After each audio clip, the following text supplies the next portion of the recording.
우리 아멘 해보십시다. 아멘. 아멘. 자, 이 시간 특별히 우리를 위해서 말씀을 전하실 목사님은 문광진 목사님.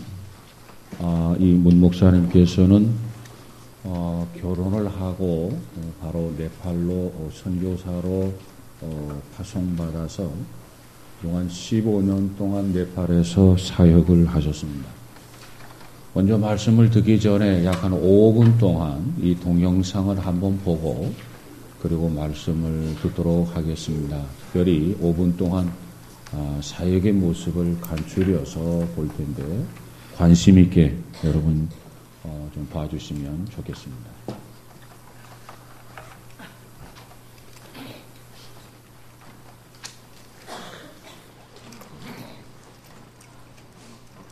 주보혈 날 정결케 하고 주보혈 날 자유케 하니 주 앞에 나 예배하는 이 시간 나의 모든 것을 주께 드리네. 주의 손 날 위에 지키셨고 주의 발 날 위에 박히셨으니 이제는 내가 사는 것이 아니요 오직 주를 위해 사는 것이라.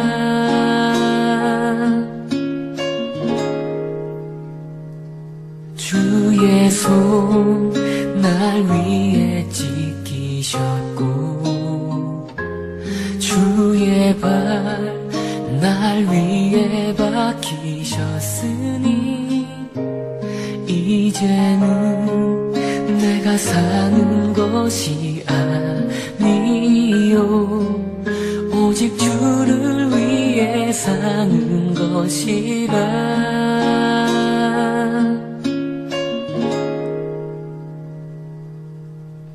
주의 손에 나의 손을 포개고 또 주의 발에 나의 발을 포개어 나 주와 함께 죽고 또 주와 함께 살리라.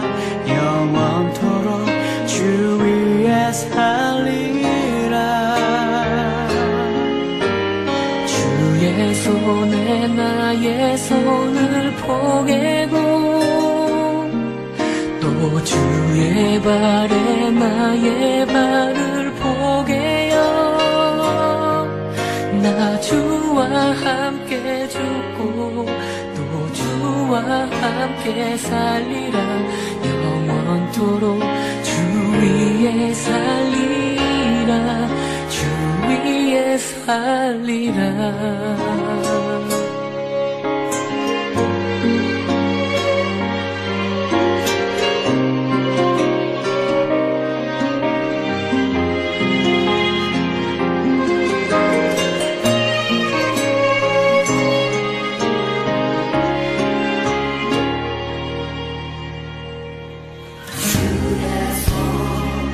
날 위해 지키셨고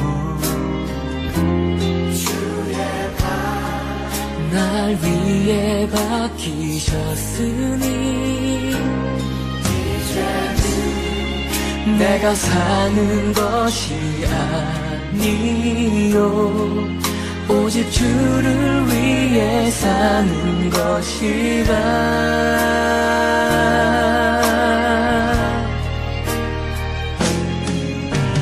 주의 손에 나의 손을 포개고 또 주의 발에 나의 발을 포개어 나 주와 함께 죽고 또 주와 함께 살리라. 영원토록 주 위에 살리라. 주의 손에 나의 나의 손을 포개고 또 주의 발에 나의 발을 포개어 나 주와 함께 죽고 또 주와 함께 살리라 영원토록 주 위에 살리라 주의 손에 나의 손을 포개고 또 주의 발에 나의 발을 포개요 나 주와 함께 죽고 또 주와 함께 살리라 영원토록 주 위에 살리라 주 위에 살리라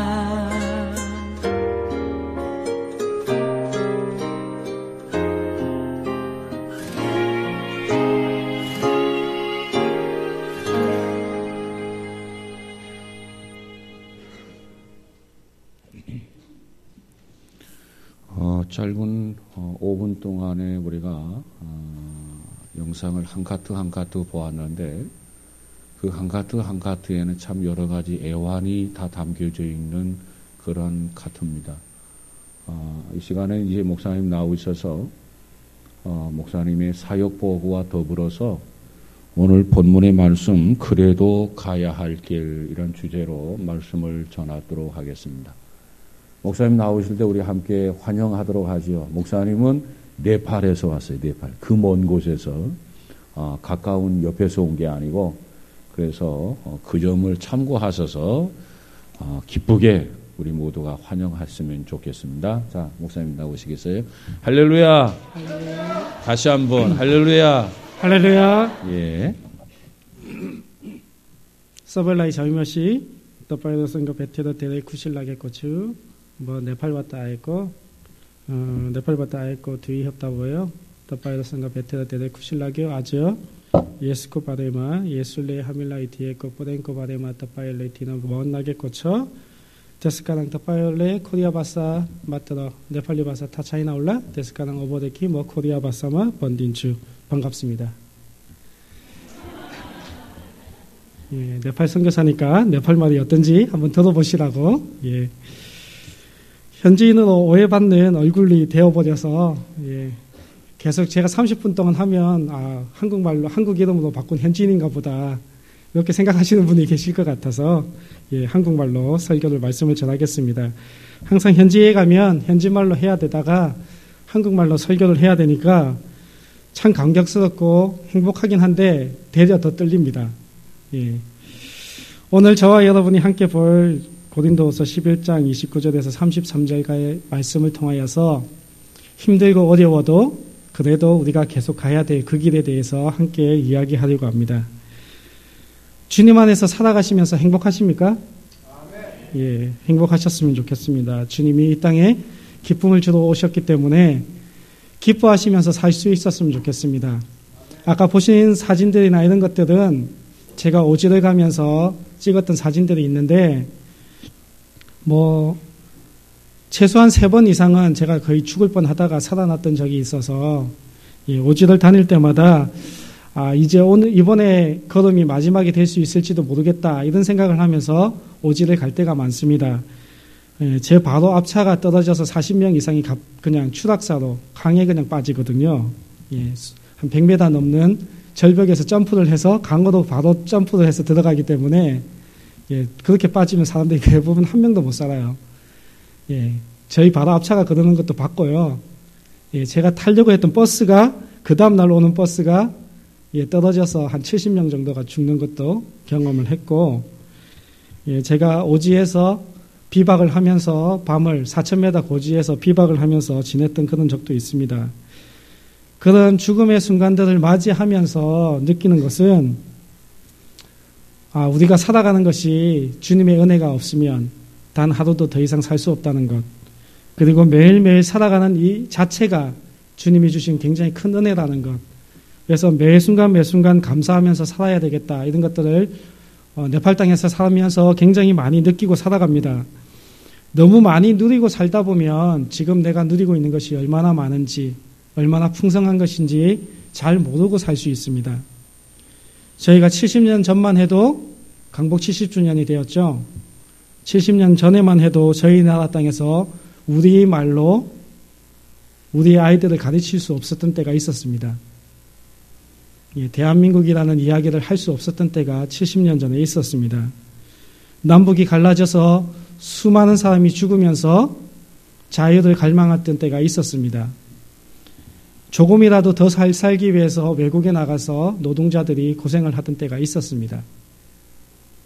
이제 그 시대를 지나서 3만불 시대가 되었는데 이제 4만불 시대가 되자고 정부에서 외치고 있는데 그전보다 더 행복하지 않은, 뭐가 더 없다고 얘기하고 있는 시대를 살고 있는 불행한 시대, 감사가 사라져버린 시대를 살고 있는 저와 여러분이 아닌지 모르겠습니다.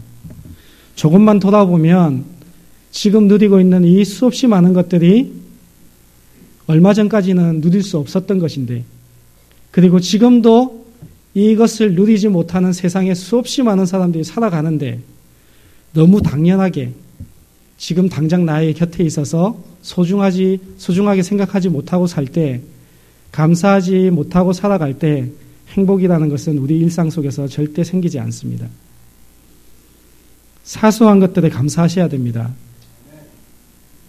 집에 가셔서 난방 틀어놓고 수도꼭지 올리면 2초, 3초 안에 따뜻한 물이 나오죠. 네팔에서는 상상을 할 수 없는 이야기입니다. 난방이 없고 냉방이 없고, 그래서 겨울이 되면 카트만두가 영하로 떨어지지 않지만 실내 온도가 영상 5도, 10도. 그래서 오리털 파카를 입고 이불을 뒤집어 써야지만 밤에 잘 수 있는, 실내나 밖이나 별로 차이가 나지 않는. 그래서 한국 땅에 와서 반팔 입고 집에 있는 게, 야, 이거 정말 좋구나. 수도꼭지 틀면 하루에 저희 집에 1시간 물 옵니다. 그 물을 받아놨다가 위로 올려서 다시 쓰는데, 그래서 굉장히 물을 아껴요. 그냥 수도꼭지 틀으면 물 넣고 스위치 켜면 불이 들어오고, 이런 곳에 살다 보니까 전기가 들어와도 별로 감사한지 모르시죠.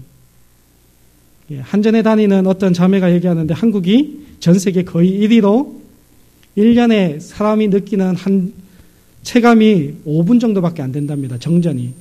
한 번도 못 경험하는 사람들도 많고요. 많이 경험해봐야 30분 이상을 경험하기 힘듭니다.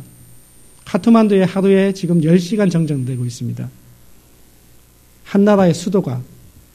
저희가 살 때 한때는 하루에 22시간, 22시간이 정전돼서 2시간 전기 오는 거 가지고 빨래하고 세탁기 돌리고 청소기 돌리고 충전해가지고 쓰고 그렇게 했던 적이 있습니다. 그래서 전기가 들어오면 주님이 오신 것처럼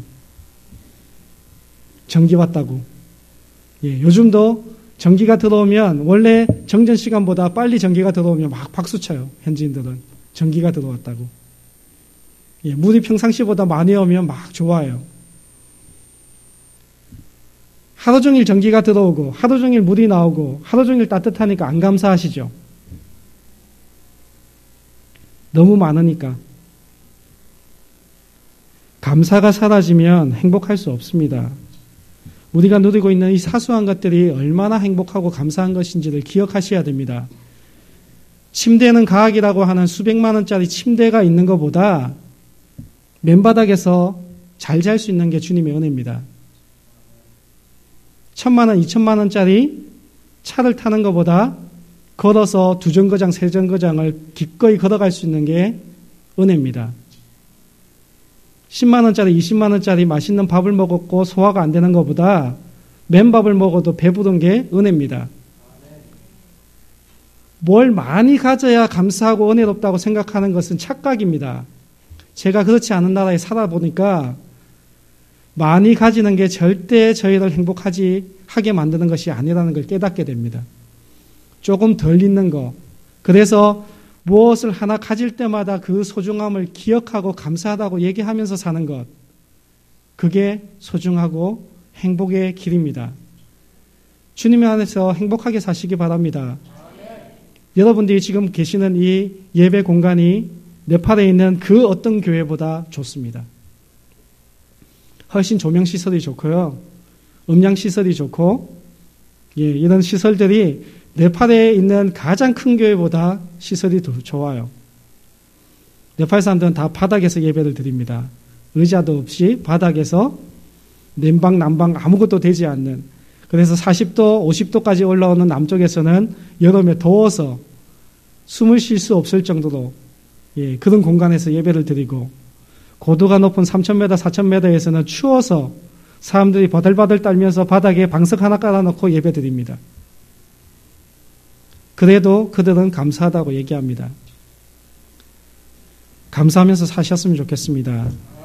제가 한국의 60년대, 70년대를 다시 거슬러 올라가서 네팔 땅에 살다 보니 한국 사람으로 태어난 것, 한국 사람으로 태어나서 그리스도를 알게 된 것 너무 감사해요.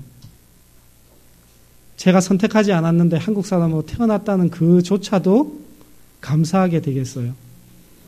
한국 사람으로 태어난 거 별로 안 감사하십니까? 감사하셔야 돼요. 여러분들은 한국 사람으로 태어나셨다는 자체를 감사하셔야 돼요. 그렇지 못한 나라, 정말 못 사는 나라 한번 가보십시오. 내가 이 땅에서 태어났으면 하고 입장을 바꿔서 생각해보면 그냥 한국 사람인 것만으로, 제가 얼마 전에 명동에 갔는데 제가 돈 한 푼 주지 않았는데 그 높은 빌딩들을 바라보면서 야, 저거 다 공짜로 내가 누리는구나. 이 잘 닦여져 있는 도로를 그냥 공짜로 다 누리는구나. 아무데나 열려있는 공용 화장실 얼마나 깨끗합니까? 네팔은 공용 화장실이 없어서 길거리 가면 똥밭이에요. 공원이 없어요. 우리 아이들이 지금 와가지고 요 앞에 있는 조그만 공원 가서 한참 놀다 왔어요. 너무 좋아가지고. 가까이 있으니까 안 가시죠?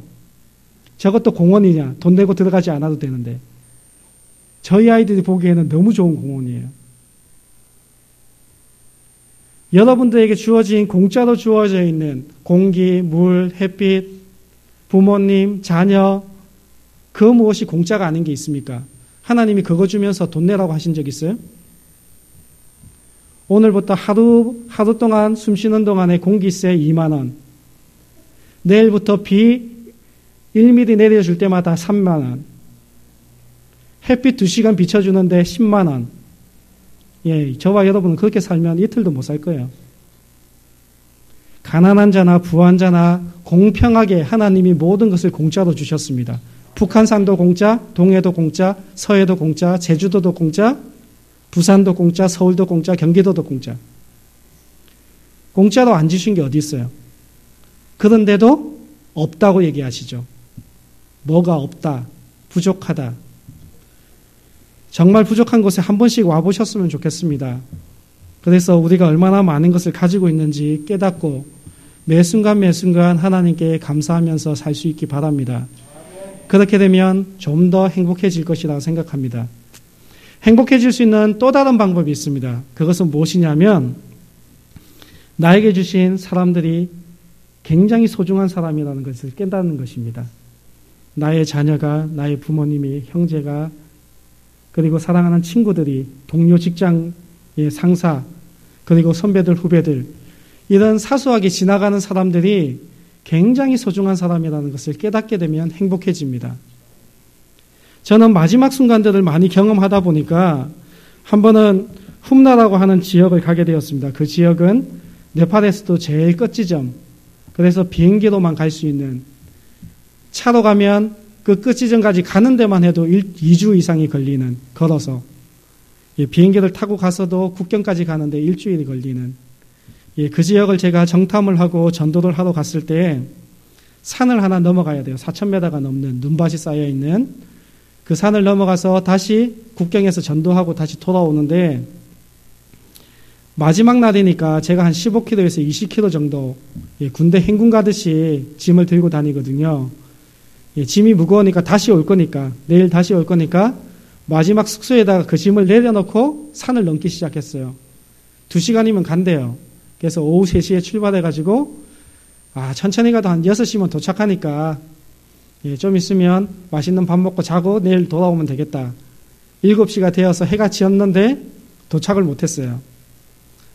3,000m, 3,500m 넘어가면 고산병이 걸려서 평범한 사람들은 속도가 늦어집니다. 숨이 이게 안 쉬어져가지고 머리 아프고 속이 메스껍고 이런 현상들이 고산병이 나타납니다. 그래서 현지인들은 2시간이면 되는데 저는 4시간을 걸었는데도 도착을 못했어요. 그리고 그 다음날 알아보니까 1시간 정도 남았는데 그 바로 앞에 전날에 눈사태가 나가지고 길이 끊겨 있는 거예요. 거기를 넘어가야 되는데 20m를 넘어가야 되는데 처음 가는 길이니까 그걸 넘어간 다음에 또 그런 데가 있는지 없는 조차를 몰라서 야, 이거 잘못 건너가다가 미끄러지면 다시는 못 올라오겠다. 잘못하면 죽겠다. 이런 생각이 들어서 그곳에서 자기로 결정을 했어요.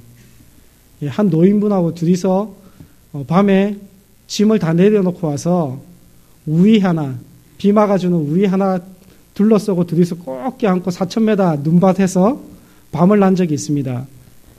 그 밤을 나면서 야, 이게 내 인생의 마지막이 되겠구나. 이런 생각을 하며 집에 두고 온 가족들이 생각났어요. 고도가 높고 오지라서 핸드폰도 안 터져서 사랑한다. 혹시 내가 못 돌아가더라도 애들 잘 키워라. 이런 얘기 해주고 싶은데 핸드폰도 안 터지고 그 밤이 얼마나 길었던지 수목 한계선을 넘어가 있어서 나무들도 없어서 땔감도 없고 조그만 풀 같은 걸로 불을 붙이는데 바람이 너무 세가지고 꺼져버리고 그래서 둘이서 꼭 껴안고 밤을 새면서 참 많이 슬펐어요. 저는 여기서 죽으면 순교지만 하나님 나라 가서 영광의 상급을 받겠지만 저 믿고 24살에 결혼한 저희 집사람은 애들 데리고 어떻게 살까 이런 걱정하면서 그 밤에 잠이 안 오더라고요. 그런 순간을 2번, 3번 거치면서 생각하기를 지금이 내 인생의 마지막이 될 수 있겠구나. 그래서 이 인생의 마지막이 지금이라면 나는 이 사람에게 무엇을 얘기해 줄 수 있을까? 라는 생각을 하면서 우리 아이들한테 마지막 전도여행을 떠날 때 꼭 한 번씩 안아주고 사랑한다 얘기해주고 집사람한테 갔다 올게 이렇게 얘기하면서 사랑한다고 얘기해주고 오늘 전화가 마지막 전화가 될 수 있어서 저녁마다 전화하면 사랑한다고 얘기해주고 이렇게 합니다. 여러분을 힘들게 하거나 아니면 여러분의 마음에 들지 않는 사람들이 주위에 있습니까? 그래도 여러분이 지금 이 순간이 마지막이라면 생각날 사람들이 바로 그 사람들이에요.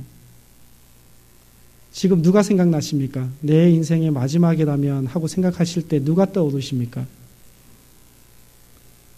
그 떠오르는 사람들에게 예배가 마치시면 꼭 전화하셔서 사랑한다고 말해 주십시오. 왜냐하면 이 시간이 다시 오지 않을 수 있기 때문입니다. 내일 또 만날 건데 뭐 언젠가 기회가 있겠지. 그것은 착각입니다. 다시는 기회가 오지 않을 수 있습니다. 어떻게 될지 모르는 우리의 인생을 살아가면서 하나님이 우리를 나의 순으로 불러가시는 게 아니기 때문에 우리가 예상하고 있는 계획대로 하나님이 그걸 다 산 다음에 우리를 불러가시는 것이 아니기 때문에 지금이 항상 마지막이던 것 같은 삶을 살아야 됩니다. 그렇게 살려면 어떻게 하셔야 되죠? 주위의 사람들이 얼마나 소중한지를 기억하셔야 돼요. 웬만하면 싸우지 마시고요. 싸우셨으면 먼저 미안하다고 손 내미시고요. 조금만 고마워도 감사합니다. 고맙습니다. 나하고 살아줘서 고마워. 이런 얘기 하시고. 자식들 쏙썩이시죠? 우리 아이들 쏙썩여도 우리 아이들이 1살, 2살, 3살 때 보여준 그냥 웃었던 그 미소가 저희가 줬던 모든 사랑보다 더 크다고 얘기합니다. 걔들이 그냥 대가 없이 웃어주잖아요. 아빠 그러면 이렇게 하이파이브 해주고 저희 아이가 하이파이브 잘하거든요. 아빠 왔어 그러면 이렇게 다 손 내밀어가지고 이렇게 맞춰주고 걔가 뭐 생겨서 그걸 하나요? 그냥 하잖아요. 그냥 걔들이 주는 그 사랑 고마워하시면서 사셔야 돼요. 우리 자녀들이 주었던 그 사랑들, 우리 부모님들이 나에게 주었던 그 사랑들, 나의 형제 자매들이 아무 대가 없이 나에게 주었던 그 사랑들 기억하셔서 감사하다. 혹시 미안한 거 있으면 미안하다. 고맙다, 사랑한다 이렇게 얘기해 주십시오. 그러면 인생이 행복해집니다. 사람하고 싸울 일이 별로 없어져요. 자, 주위에 있는 사람을 손을 꼭 잡으시고 이렇게 한번 인사해 주십시오. 당신은 저에게 감동입니다. 예, 그런 감동을 가지고 사십니까? 옆에 앉아 계시는 장로님이, 권사님이, 집사님이, 성도님이 감동이세요? 다음 주는 안 나왔으면 좋겠다 이런 생각하고 살지 않으세요? 다음 주는 저 사람 좀 안 봐야 되는데 어떻게 저렇게 나하고 다를까? 저 사람하고 그만 살아야 되는데 이런 생각하는 부부 계십니까? 그 감동을 찾으셔야 돼요. 내 인생의 마지막이라면 어떻게 살 것인지에 대해서 진지하게 고민하시고 주위 사람을 사랑하고 살면 하나님이 주시는 그 행복을 누리며 살 수 있을 것이라고 생각합니다. 어떻게 하면 행복하게 살 수 있을까요? 하나님이 우리에게 주신 은혜를 기억하면 행복해집니다. 전체 인구의 80%가 힌두교, 10%가 불교, 이슬람이 3, 4%, 기독교가 이제 2에서 3%인 네팔 땅에서 살다 보면 기독교인으로 살아가는 것, 네팔 땅에서 기독교인으로 살아가는 게 그렇게 쉽지 않습니다. 그리고 그 많은 사람들 중에 복음을 받고 복음을 스스로 믿고 교회를 나올 수 있다는 것 자체가 본인이 선택한 것이 아니고 주님의 은혜라는 것을 깨닫게 됩니다. 너무 쉽게 교회를 올 수 있어서, 너무 가까운 곳에 교회가 있어서, 내가 맘만 먹으면 교회에 올 수 있어서 교회 오는 것이 별로 감동이 안 되십니까? 매주 들을 수 있는 설교, TV만 틀면 나오는 설교, 집에 가면 성경책이 5권, 10권씩 있고 너무 넘쳐서 주님의 은혜가 가짜나 보이십니까? 가치 없어 보이십니까? 누군가는 그 복음을 듣기 위해서 목숨을 걸고 교회를 옵니다. 3시간을 걸어서 3시간을 찬바닥에 앉아서 예배를 드리고 3시간을 굶어서 다시 집에 돌아갑니다.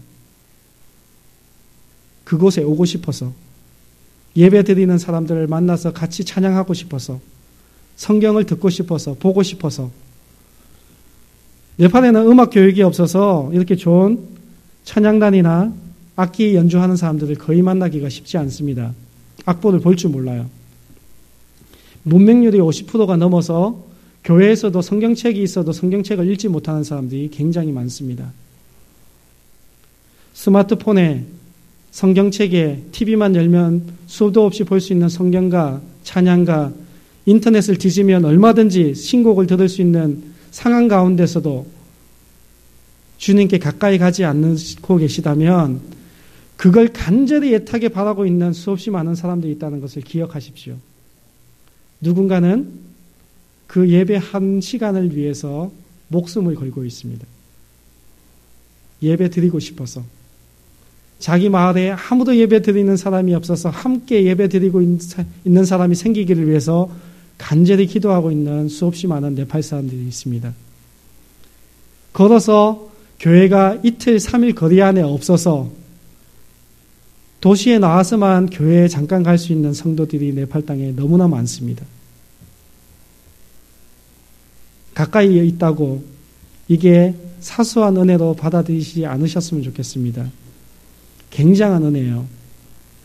이런 공간에서 누군가가 함께 찬양을 드리고 성경을 읽을 수 있다는 것은 주님이 주신 굉장한 복입니다.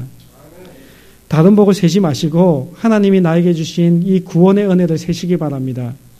그러면 항상 감사하게 될 것이고 항상 주님 앞에 행복하게 될 것입니다. 저는 선교사로 살아가고 있습니다. 3천만 명 정도가 살고 있는 그 땅에서 많은 곳을 다니면서 아직도 복음이 전해지지 않은 땅에 가서 복음 전하고 싶어서 교회가 아직도 없는 곳에 교회들을 세우고 싶어서 그 땅을 열심히 밟고 있습니다. 아직도 그렇게 비어있는 땅이 너무 많아서 제 평생을 바쳐도 다 할 수 없는 일입니다.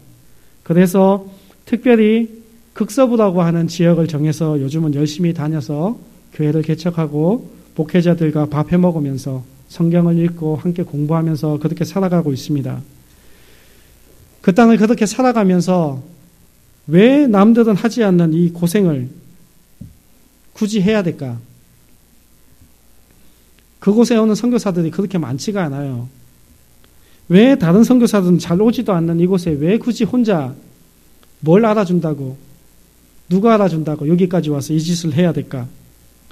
이런 생각을 하면서도 어느 순간 제가 하늘을 쳐다보며 혼자 빈대가 잔뜩 물려서 혼자 호텔방에 누워서 하늘을 쳐다보면서 생각했어요.